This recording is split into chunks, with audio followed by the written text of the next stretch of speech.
Au cœur de la Galilée, une femme nommée Marie de Magdale portait un fardeau invisible, 7 démons qui l'avaient déchirée, la laissant dans une ombre profonde.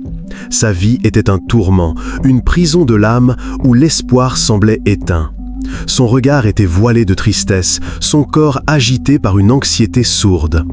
Les jours s'étiraient, lourds et sans fin, dans la tourmente de son existence. Puis vint Jésus, le guérisseur, celui dont les paroles brisaient les chaînes. D'un simple mot, d'un geste empli de compassion, il expulsa les démons, ramenant la lumière dans le cœur de Marie.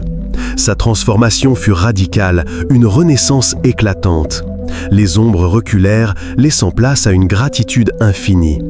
Elle devint alors une disciple ardente, suivant chaque pas du Maître, témoin de ses miracles et de son enseignement. Lorsqu'il fut crucifié, Marie-Madeleine ne le quitta pas. Elle resta au pied de la croix, fidèle, son cœur brisé, mais son amour inébranlable.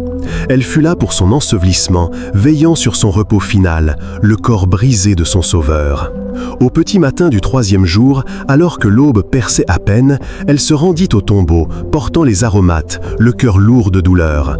Mais le tombeau était vide, le roc avait été roulé. Un mélange de stupéfaction et d'effroi l'envahit.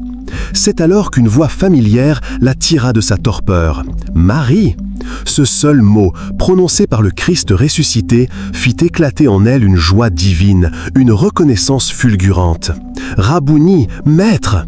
Elle était la première à voir le Seigneur ressuscité, la première messagère de la plus grande nouvelle de l'histoire. La leçon de Marie-Madeleine est celle d'une foi inconditionnelle et d'une transformation radicale. Son passé n'a pas défini son avenir. Sa fidélité et son amour l'ont élevée au rang de premier témoin de la résurrection.